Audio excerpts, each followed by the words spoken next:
C'est-à-dire que personne ne s'attendait à une victoire si nette de Trump, et pas seulement dans les États pivots, les battleground states, les États de la bataille, comme disent les Américains, mais absolument partout. Alors, est-ce que c'est un raz-de-marée? Je dirais non. Ça a été plutôt un grignotage systématique dans toutes les catégories d'électeurs, que ce soit les femmes, les hommes, les noirs, les latinos, les arabo-américains, ceux qui ont fait des études, ceux qui n'ont pas fait d'études. Un peu dans tous les domaines, il a réussi à grignoter, et si on ajoute ces petits pourcentages partout, ben, ça donne une victoire très très conséquente. Donc ça, c'est le premier enseignement. Un deuxième enseignement, c'est que certaines inquiétudes vis-à-vis de l'état de la démocratie américaine, qui est plus fragile qu'on l'imagine, parce que Trump élu, c'est quand même quelqu'un qui manie l'insulte, qui a été poursuivi dans les tribunaux pour harcèlement sexuel et fraude, pas seulement fiscale, enfin fraude tout court, pour une insurrection, une tentative d'insurrection le 6 janvier 2021. Donc c'est quelqu'un qui a peu de sentiments démocratiques et qui n'a pas l'air de respecter, disons, ce qu'on appellera en France l'état de droit, les hiérarchies des lois, la Constitution américaine. Ça a l'air d'être le cadet de ses soucis. L'impact sur la démocratie, il a dit lui-même, moi le premier jour je suis un dictateur. Mais bon, qu'est-ce que ça veut dire? Là, je crois qu'on a exagéré le danger représenté par Trump, qui n'est pas un fasciste. Il est autoritaire, il aime beaucoup Orban, donc on peut s'attendre à une orbanisation de la politique américaine, mais ça n'est pas un fasciste. Pour quelle raison? Parce que le vrai fascisme, sur l'analyse de près, d'un point de vue historique, c'est un leader qui dispose d'armées privées, de milices privées, mais très conséquentes. Alors, quelle va être la nature de son pouvoir? C'est-à-dire que s'il contrôle le Sénat, c'est déjà beaucoup, le Sénat, la Cour suprême, ou qui est à sa botte, s'il contrôle en plus la Chambre des représentants, là, il sera beaucoup plus difficile de contrôler Trump. Il aura un pouvoir pas absolu, mais un pouvoir considérable. La Cour suprême, on sait qu'elle est contrôlée totalement par Trump, puisqu'il y a 6 juges conservateurs aujourd'hui sur 9, et la Cour suprême a pris une décision qui est inquiétante du point de vue de la vie de la démocratie, une décision récente, Trump versus United States, qui concerne l'immunité présidentielle. Et la décision récente de la Cour suprême, c'est qu'un président a une immunité totale pour tous les actes qui sont de nature officielle dans ses fonctions. Donc tout ce qui est officiel dans les fonctions du président ne peut pas être contesté dans les tribunaux avant ou après son mandat. Donc là, on peut s'inquiéter. C'est une des indications de cette fragilité de la démocratie américaine. Et un autre signe inquiétant, c'est le rôle de la fonction publique aux États-Unis. C'est ce qu'on appelle le service public, la fonction publique. Traditionnellement, lorsqu'un nouveau président est élu, il nomme ce qu'on appelle les nominations politiques, political appointees. Et il en nomme 3 000, 4 000. Bon, c'est important, mais c'est contrôlable. Or là, le projet de Trump, ce n'est pas de se limiter à un nombre, ce nombre-là de béni-oui-oui, d'administrateurs qui vont accepter toutes les exigences, toutes les demandes de Trump, mais c'est, si on en croit en tout cas les propos du projet 2025, c'est de nommer 50 000 nouveaux fonctionnaires qui seront tout à fait dévoués à la cause des Trumpistes. Et dans les mesures proposées, elles ne sont pas prises, mais qui sont envisagées dans le fameux projet 2025, il y a une remise en cause de la neutralité de la haute fonction publique et l'idée qu'elle serait moins méritocratique. On pourrait renvoyer du jour au lendemain un fonctionnaire qui n'aurait pas suffisamment de loyauté vis-à-vis du pouvoir en place. Donc on va vers un système qui rappelle un peu le McCarthyisme, où les fonctionnaires qui étaient soupçonnés d'avoir des sympathies communistes étaient renvoyés ou même emprisonnés. Et là, ce serait simplement des gens qui n'auraient pas suffisamment de sympathie pour le Trumpisme. Donc ça, c'est inquiétant, ce projet en tout cas de contrôler la fonction publique, de la rendre moins neutre, d'interdire aussi des carrières à vie protégées à vie. Ça sont des choses qui seraient aussi remises en cause par Trump. En même temps, il faut bien voir qui est responsable de l'échec de Kamala Harris. Alors, il y a tout un débat actuellement aux États-Unis. Certains disent qu'elle n'a pas été bonne, elle a commencé trop tard. Kamala Harris était une modérée, c'était pas l'extrême gauche du Parti démocrate, pas du tout.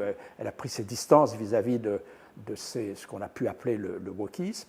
Donc, ça n'est pas la cause ou l'une des causes de son échec. Son échec, c'est campagne trop courte, et fondamentalement un parti républicain qui n'a pas eu le courage de dire à Biden, voilà, vous êtes trop âgé, vous aviez dit d'ailleurs que votre présidence serait transitoire, organisons les primaires et sélectionnant le ou la meilleure. Et ça, en tardant, en poussant dehors, mais un peu trop tard, Biden, alors qu'on ne pouvait pas ne pas savoir qu'il y avait des problèmes, ils ont, d'une certaine façon, coupé l'herbe sous le pied, je dirais, de Kamala Harris. Ils ne l'ont pas aidé. Je crois que les démocrates sont responsables de ça. Ils sont aussi responsables du fait qu'ils n'ont pas suffisamment répondu aux problèmes perçus comme graves, notamment celui de l'immigration. Les démocrates n'ont pas bien géré la chose. Ils sont en grande partie responsables de l'échec de Kamala Harris. En fait, moi je crois que Kamala Harris a fait une bonne campagne étant donné le peu de temps qu'elle avait, qui était un peu plus de 100 jours. Elle a commencé très tard. Elle a été brillante dans le seul débat qu'il y a eu avec Trump, à tel point qu'il a refusé un deuxième ou un troisième débat, ce qui n'était pas un bon signe. Mais le gros problème qu'elle a eu, il est de deux ordres. Le premier, c'est qu'elle était un peu sur la corde raide, c'est-à-dire est-ce que moi, Kamala Harris, je prends mes distances vis-à-vis de Biden, qui n'a pas su assumer sa candidature jusqu'au bout, ou est-ce que je tire un droit d'inventaire, comme avait dit Fabius à une certaine époque en parlant de Mitterrand, ou est-ce que j'essaye de continuer un peu sur la lancée de Biden sans trop le critiquer, mais en prenant quand même un minimum de distance. Donc là, elle a un peu hésité, c'était difficile. Je crois que le principal problème, et ça, là, les sondages n'ont pas fait d'erreur, le principal problème, c'était l'économie et les perceptions, je dirais, de l'économie. Parce que le paradoxe, c'est qu'il ne faut jamais oublier qu'aux États-Unis, il y a eu, comme en France, d'ailleurs, la crise du Covid qui a été très coûteuse, à la fois en vie humaine, mais aussi effondrement des revenus, protection de l'État-providence, une inflation énorme, plus de 9% aux États-Unis, c'était considéré comme énorme, et inflation forte aux États-Unis, ça veut dire que tout augmente, surtout dans un pays où on achète énormément de choses à crédit. Aux États-Unis, vous achetez une maison, vous avez des prêts à 30 ans, et là, les taux d'intérêt de ces prêts, si ça monte d'un demi ou d'un point ou de plus, ça a des conséquences énormes sur vos mensualités, disons qu'il rembourser vos prêts immobiliers. Donc ça, c'est énorme, ça a beaucoup pesé. Et puis l'inflation pour des produits de nécessité courante, des choses qu'on achète dans les supermarchés, le prix de l'essence. Il y a eu un sentiment d'une inflation mal maîtrisée à l'époque où Biden est élu président. La réponse des partisans de Biden, c'est ben attendez, oui, certes, il y a eu des problèmes en début de mandat, mais aujourd'hui, si vous prenez tous les indicateurs économiques, c'est-à-dire la croissance 3%, l'inflation enfin maîtrisée à 2%, un peu plus que 2%, les revenus réels augmentent, donc les signes sont plutôt bons. Il faut distinguer, je crois, la réalité de l'économie dans les 3 derniers mois et les perceptions de l'économie. L'électeur moyen ne se souvient pas de ce qui vient de se passer dans les derniers mois, mais il se souvient de ce qui s'est passé il y a 4 ans ou 3 ans. Et là, ses souvenirs sont plutôt pessimistes, dans la mesure où même si le prix de l'essence a baissé, le prix de l'alimentation reste relativement élevé, plus élevé qu'il était à l'époque de Trump. Donc, il y a un peu une nostalgie pour un passé qui aurait été, à tort ou à raison, meilleur d'un point de vue économique. Et ça a beaucoup joué sur l'électorat. On sait que ce qui a motivé principalement les électeurs de Trump, plus des 2 tiers d'entre eux, c'est l'économie. Et puis le deuxième sujet qui les a motivés aussi, c'est l'immigration incontrôlée. Moi, je dirais mal gérée par, en fait, Biden. Alors, il a, certes, la défense de Biden, c'est nous, on a essayé de passer des lois pour contrôler une immigration un peu chaotique avec les républicains, et dès qu'on faisait un projet un peu sérieux, les républicains votaient contre. On a tenté de faire le mieux, ça n'a pas marché, et finalement, Biden, mais en fin de parcours, ça remonte à juillet ou un peu avant, a pris des mesures plus strictes contre l'immigration incontrôlée, mais c'était un peu tardif, disons. La solution de Trump, c'est ce qu'il a dit en tout cas, c'est arrestation de masse de 20 millions de sans-papiers aux États-Unis, ce qui est absolument délirant, parce que arrestation de masse de 20 millions de sans-papiers, expulsion de 20 millions de sans-papiers, c'est ou irréalisable, on peut espérer qu'il va revenir sur ses propos outranciers, et s'il le fait, si c'est réalisable, ça veut dire quoi? C'est qu'on va construire aux États-Unis des camps de rétention parce qu'on ne peut pas expulser 20 millions de personnes d'un seul coup, avec toutes les horreurs que ça veut dire, c'est-à-dire ces propos outranciers et délirants, Mais en même temps, le problème de Trump, c'est, il faut bien comprendre, Trump, c'est une bête de scène, c'est un battleur. Donc c'est quelqu'un qui a tendance à exagérer, mais qui est très très bon en communication. Il est très bon dans les médias, il est très bon dans des activités visibles et populistes, et donc évidemment, il exagère. Le problème, c'est qu'en insultant à la fois les immigrés, mais ses adversaires politiques, les ennemis intérieurs, entre parenthèses, ça rappelle l'époque du macartisme, où les ennemis intérieurs, c'était les communistes ou ceux qui étaient soupçonnés de communistes et qui allaient faire effondrer l'Amérique. Qu'est-ce qu'a dit l'un des conseillers de Trump, Stephen Miller, spécialiste des questions d'immigration?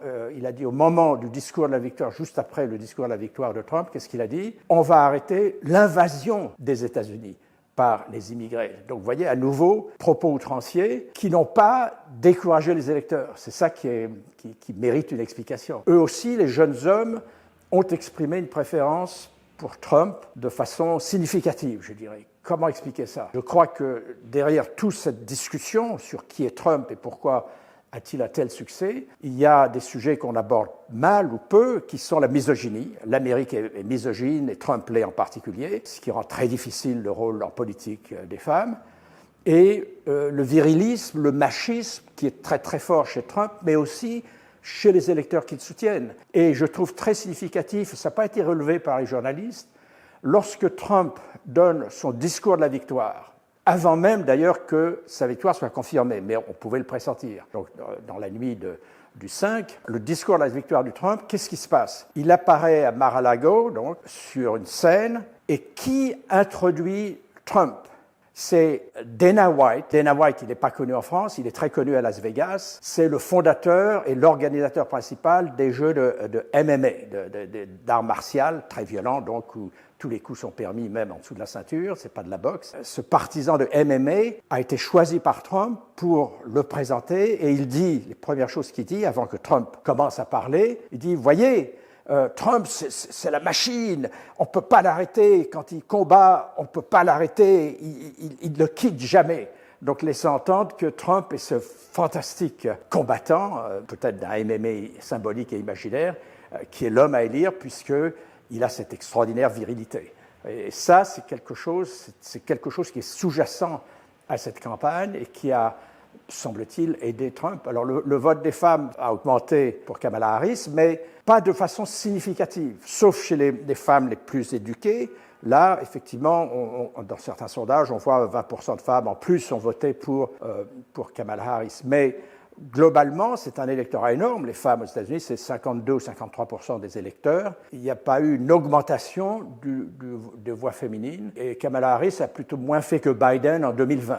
Donc là, le succès de la campagne poussée par Kamala Harris et le succès d'un grand nombre, pas tous, mais d'un grand nombre de référendums pour rendre l'avortement possible, les droits des femmes possibles, il y a eu des succès considérables dans plusieurs États, mais ça n'a pas suffi pour transformer ou créer une vague de fonds qui aurait soutenu Kamala Harris. Ça fait partie des obstacles à son élection. Aux États-Unis, il faut comprendre aussi que ceux qui soutiennent le plus directement Trump, c'est ceux qui n'ont pas de diplôme universitaire. Bon, aux États-Unis, c'est de l'ordre de 50-54% des Américains n'ont pas de diplôme universitaire.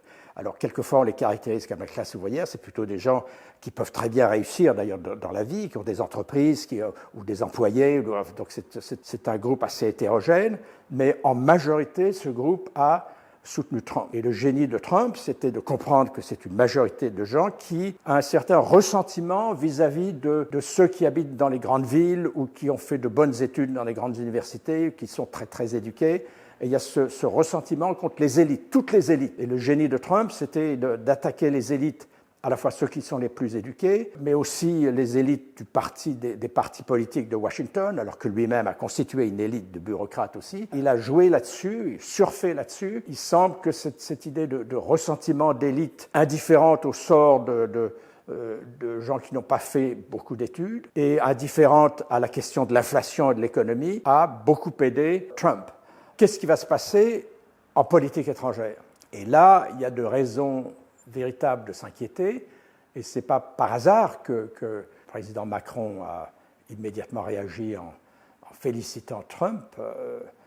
pour ne pas perdre de temps, parce que qu'est-ce qui va se passer? S'il est aussi protectionniste qu'il l'a annoncé, ça veut dire que les fameux droits de douane qu'il va imposer à droite et à gauche vont affecter des exportations françaises, notamment de vin et de champagne, et de voitures européennes. Ça va viser les Allemands aussi. Donc ça a des conséquences. Et ce qu'il y a d'inquiétant dans sa formulation de la politique étrangère, en tout cas on peut espérer que ça change, mais Trump n'a aucune confiance dans les organisations internationales, quelles qu'elles soient. C'est-à-dire, ça peut être l'OTAN, le COP21, etc. Pour lui, c'est quelque chose, c'est une contrainte. Sa façon de gérer la politique étrangère, c'est une façon très business, dans le fond, contractuelle. Moi, je règle les choses d'homme à homme, avec Poutine, avec Kim Jong, on règle ça entre nous, il n'y a pas besoin de ces organisations internationales qui nous mettent des bâtons dans les roues et qui rendent les négociations difficiles.